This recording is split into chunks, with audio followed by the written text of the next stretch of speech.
네, 실내를 설명을 좀 해드릴게요.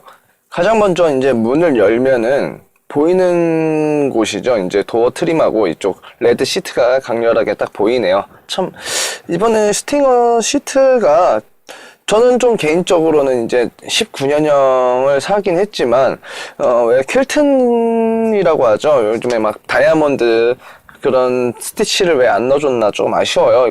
그래도 이게 K7도 스티치가 그런 퀼튼이 들어갔는데, 스팅어는 프리미엄인데도 그런 거가 제공되진 않네요.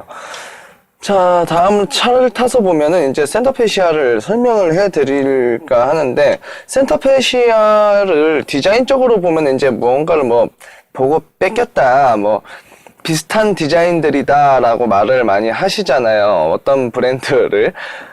저도 그건 인정합니다. 저도 디자이너 출신으로서 그런 거를 인정을 하지만, 사실 디자인을 할 때, 배울 때도 그렇고, 디자인을 할 때도 회사에서 그렇지만, 모방을 좀 많이 하게 처음에 해요. 무조건 뭐 모방한다는 게 나쁘다고 설명을 하지는 않아요. 배울 때도 그렇게 배우기도 하고요.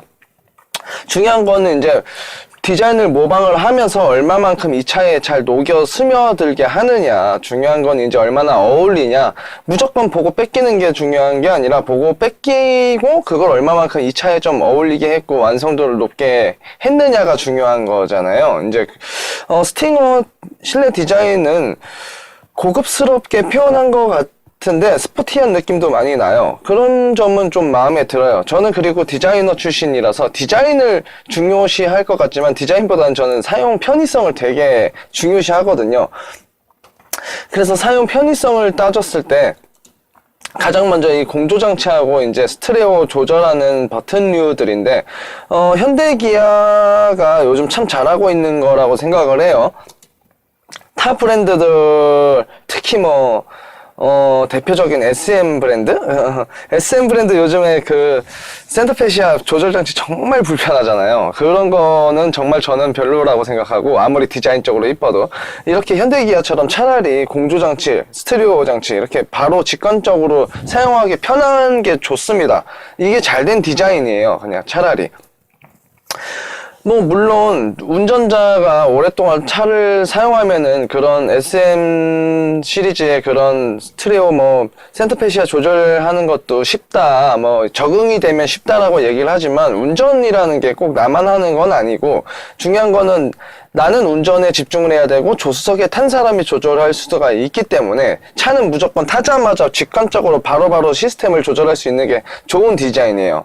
그러니까 현대기아가 이런 부분을 참 잘하고 있다라고 설명을 좀 하고 싶어요. 이게 꼭 내 차라고 그렇게 설명을 하는 건 아니고요. 그리고 센터페시아의 중요시 본 거는 이런 레버들의 이제 완성도 얼마나 좀 짱짱하게 이루어져 있냐. 저 이걸 되게 중요시 생각하거든요. 요즘이 아니라 예전만 해도 참 이 버튼류가 정말 허술했었어요.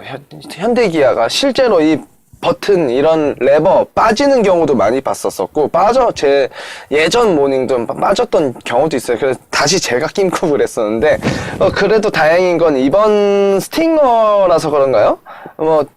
타 브랜드 좀 저렴한 차량들도 버튼류 되게 짱짱하게 요즘 잘 만들어줍니다.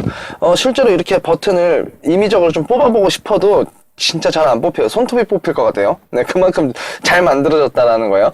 이뿐만 아니라 이런 커버, 뭐 여기 보면 덮개 같은 것들 다 있고, 컵 홀더도 덮개가 있잖아요. 이런 덮개까지도 되게 짱짱하게 나름대로 잘 만들어졌어요. 저번에 BMW보다도 훨씬 짱짱해요. BMW 3 시리즈 정말 덮개 허술했었는데 이런 부분은 훨씬 마음에 드네요.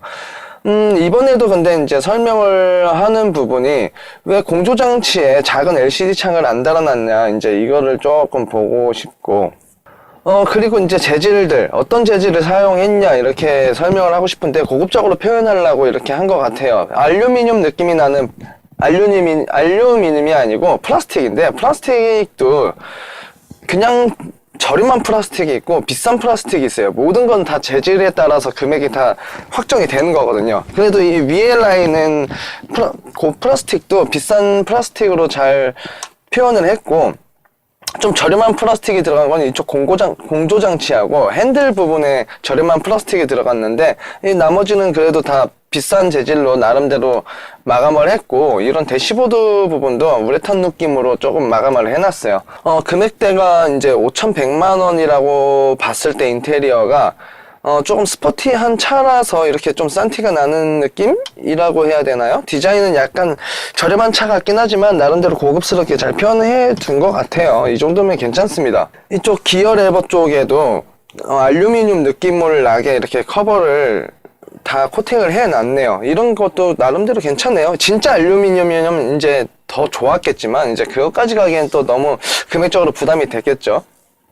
자, 다음은 이제 수납 공간을 좀 들고 싶은데, 수납 공간은 그렇게 많다라고 설명을 해드리기는 어려워요. 이쪽에 휴대폰 충전기가 있는데, 무선 충전기. 전 차라리 무선 충전기 저는 안 쓸 예정이라서 거의 안 써서 이걸 그냥 차라리 없애고 이쪽을 조금 더 선택사항으로 할 수는 없었을까라는 생각은 좀 듭니다.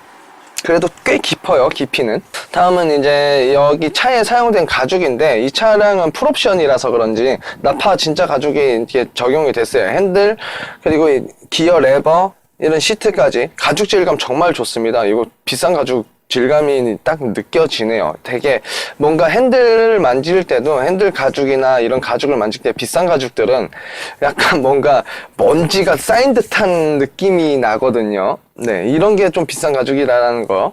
좀 아쉬운 부분은 기어 레버가 차라리 시트색에 좀 맞춰줬으면 어땠을까라는 생각이 드네요. 이쪽 기어 레버하고 암레스트 가죽, 이쪽 가죽 색을 차라리 시트하고 맞춰주는 게 어땠을까라는 생각은 좀 들었습니다. 그거는 해주진 않았네요. 자, 다음은 이제 대시보드하고 이제 도어 트림 쪽인데, 도어 트림도 빨간색으로 다 가죽으로 잘 마무리 해놨어요. 이쪽에는 또 알루미늄 느낌 나게 했고, 디자인이 조금 바뀐 것 같지만 이 스피커도 되게 고급스럽게 잘 표현을 해놨습니다. 대신 이제 이 스피커의 디자인 때문에 또 어떤 타 브랜드, 특히 벤츠 브랜드를 많이 보고 뺏긴 것 같다라는 생각을 많이 하시잖아요. 얘기도 하시고. 하지만 그냥 제 생각으로는 그냥 국산차가 외제차를 흉내를 냈는데 저렴한 가격으로 그 외제차의 느낌을 받을 수 있다라면은 오히려 디자인은 좀 좋아지고 있다, 잘했다라고 저는 설명을 하고 싶어요. 디자이너 출신이라서 하는 얘기인 건 아니고, 뭐 편을 들어주는 것도 아니고요. 차라리 저렴한 차를 그런 고급적인 차의 느낌을 받을 수 있게 해준 게 장점이다라고 설명을 차라리 하고 싶다라는 거예요. 그리고 또 디자인 비슷한 게 있죠. 이쪽 도어 트림부터 대시보드 라인 따라서 쭉 이렇게 뭔가 이어진 이 라인이 있어요. 이게 어디서 본 거냐면은 A6하고 A7의 그 차량 디자인이에요. A6, A7은 리얼 우드로 해가지고 이렇게 운전석 도어 트림 손잡이 패널부터 이렇게 대시보드 위쪽으로 쭉 한 바퀴 돌려가지고 조수석까지 넘어가잖아요. 이게 무슨 뭐 요트 디자인 했다라는 건데, 그걸 약간 보고 뺏긴 것 같기는 해요.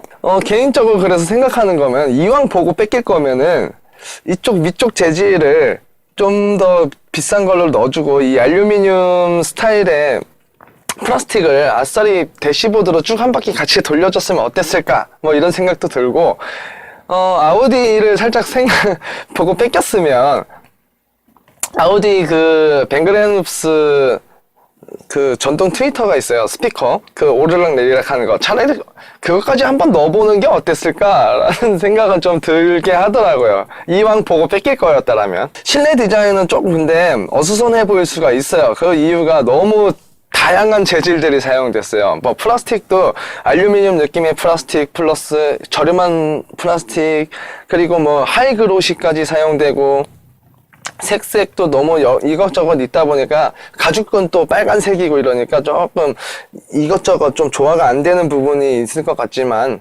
그냥 이런 거는 그래도 이 정도면 잘했다라고 저는 생각은 하고 싶네요. 오히려 BMW 3시리즈들 이번에 새로 나온 것보다는 조금 더 이 스팅어가 고급스러워 보이는 느낌은 있어요. 그리고 위쪽에 천장 부분하고 A필러, B필러 이런 부분도 전부 스웨이드, 뭐 비싼 스웨이드는 아닐 텐데 다 이렇게 마감을 해준 것도 꽤나 마음에 들거든요. 이런 분 되게 스포티한 느낌도 나고. 실내에서 조금, 그래서 이제 좋은 점을 좀 많이 설명해 드린 것 같은데, 이제 조금 단점을 설명을 해드려 볼까 하는데, 도대체 이 룸미러는 언제까지 이거를 사용할지는 모르겠어요. 현대기아가 되게 거의 10년, 20년 가까이 이 룸미러 사용하는 거 아닌가요? 이 두툼한 룸미러? 이거 좀 이제 그만 사용할 때가 된 것 같은데, 더군다나 스팅어는 되게 앞에 유리창에 시야가 낮아요. 근데 가운데 시야를 이 룸미러하고 위에 이 센터 디스플레이가 툭 튀어나와 있는데, 이거 두 개가 다 차지하고 있어요. 뒤에 가운데 이제 시야가 거의 없어요, 정면에. 이런 부분은 조금 많이 아쉽네요. 그리고 디스플레이도, 센터 디스플레이도 되게 작아요. 8인치밖에 되지는 않습니다.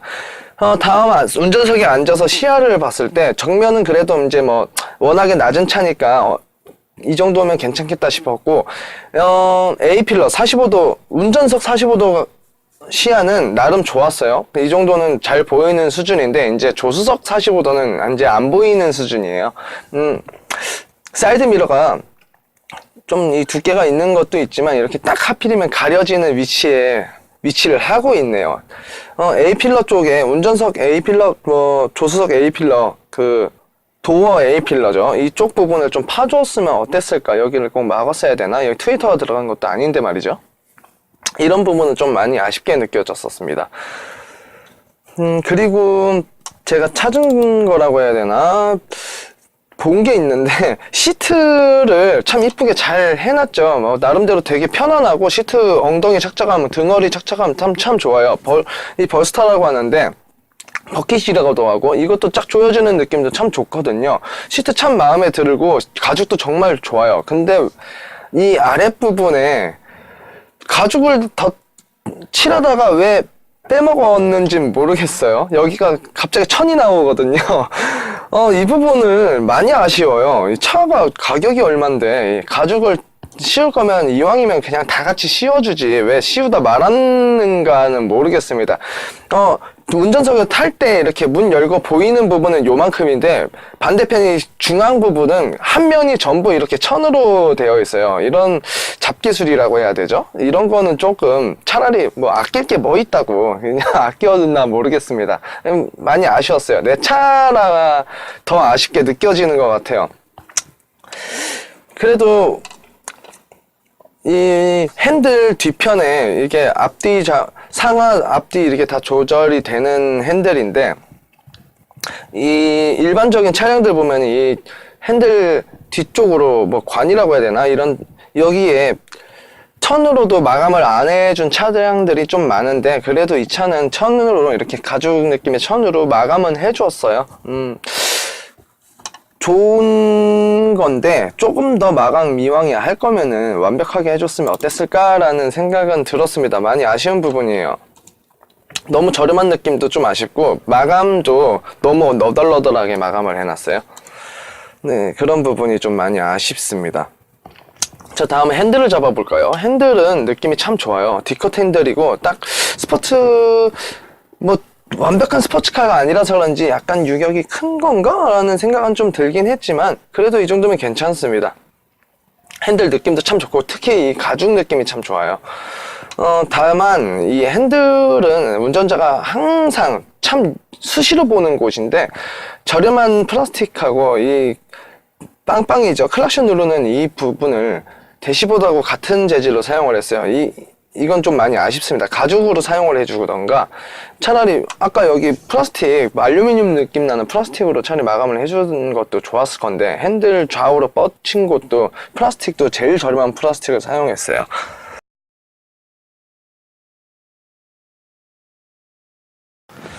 자, 다음 뒷좌석을 좀 한번 넘어가 볼까요? 저는 정말 뒷좌석에 정말 마음에 안 드는 부분 중 하나였습니다. 이제 설명을 좀 해드릴게요. 문 열고 보면은 참 빨간색으로 착 뻗쳐진 느낌이 참 이뻐 보이긴 해요. 그러면서 이제 들어가게 되는데, 앉았을 때 의외로 무릎 공간은 생각보다 많이 나왔어요. 워낙에 이 차가 휠베이스가 길기 때문에 또 그런 것도 있지만, 무릎 공간이 이렇게 나오는 것도 완벽하고, 일단 엉덩이하고 이 뒤에 등받이 부분에 파임도 꽤나 편안하게 잘 잡아주네요. 이런 거는 참 잘 만들었어요. 나름대로 쿠페형 세단이라서 뒷좌석이 정말 불편할 줄 알았는데, A7이나 SLS 맞나? CLS 이런 벤츠 CLS라고 아우디 A7보다도 뒷좌석은 훨씬 편안합니다. 네, 그거는 장점일 수가 있어요. 근데 이렇게 뒤에 이제 도어 포켓이죠. 이제 포켓 부분이죠. 이거를 왜 이렇게 비싼 차가 고무줄로 마감을 해놨는지는 좀 많이 아쉽습니다. 그리고 공조장치가 이게 5천만 원이 넘는 차인데 5천만 원이 넘는 기아에서는 K9 다음으로 비싼 차인데 공조장치에 이렇게 허접한 걸 달아놓나요? 여기 디스플레이도 좀 달아주고 디지털화 좀 시켜줬었어야죠. 이거 참 아쉬운 부분입니다. 이뿐만 아니에요. 특히 이 암레스트에, 뒷좌석 암레스트에 컵홀더, 암레스트도 정말 허접해 보이지만 이 컵홀더도 참 어떻게 컵을 지지해주는 레버도 하나도 없고, 이건 거의 아반떼보다도 아반떼나 사용되는 수준 아닌가요? 이거는 5천만 원이 넘는 나름대로 기아의 프리미엄 차량이라고 그렇게 홍보를 해주던데 이런 부분 참 많이 아쉽습니다. 그리고 요즘에는 소나타에도 달리는 도어에 커튼이 없어요. 요즘에는 진짜 거의 웬만하면 다 달아주던데 커튼도 주진 않네요. 그러니까 이 스팅어가 딱 타겟팅이 뭐 스포츠성 세단으로 만들어 놓은 건 맞지만 그래도 금액대가 있으니까 좀 기본적으로 좀 넣어주는 건 좀 넣어줬으면 어땠을까 많이 아쉬운 부분들이에요.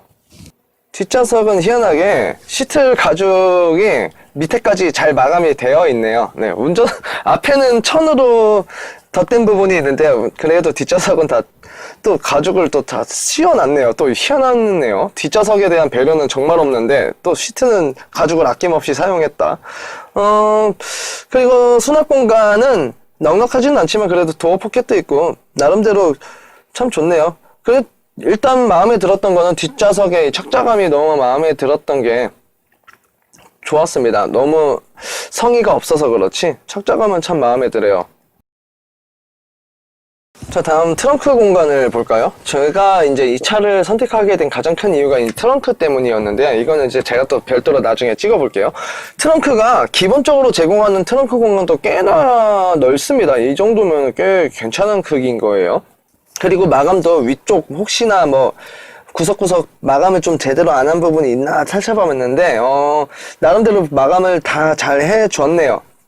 괜찮았어요. 그리고 트렁크 공간도 꽤나 넓었고 기본으로도. 그리고 이런 데 보면은 이렇게 레버가 있어요. 어떤 뭐 짐을 싣고 이제 너무 높거나 움직임이 심한 것들을 잡아주라는 이런 선 거리하는 거리인데 거리가 있는 것도 괜찮네요. 그것도 4개나 제공을 해줘요. 이 차의 또 가장 큰 장점은 이렇게 뒷시트를 접었을 때인데 뒷시트를 접고 나면은 이 깊이가 정말 깊어져요. 깊이를 자로 잡으면은 180 이상 이 시트에서 딱 이 트렁크까지 180 이상도 나오고, 만약 앞좌석의 공간까지 치면은 거의 190도 이상이 나오는 공간이에요. 제가 이 트렁크 공간 때문에 이 차량을 사게 된 건데, 트렁크 공간은 이 차의 실내 공간 중에서 정말 참 마음에 드는 부분이었습니다. 또 꿀팁이라고 해야 되나요? 그리고 이 뒤 시트를 접었을 때 조금 더 평평하게 하기 위해서는 이 머리 헤드레스트죠. 이거를 뽑아서 눕혀주시면 조금 더 평평하게 펴지는 것도 있어요. 이거는 뭐 어떻게 설명을 해야 되는지 모르겠네요. 이게 장점인 건지 단점인 건지 모르겠지만 아무튼 이 헤드레스트를 뽑으면 조금 더 평평하게 펴진다라는 거.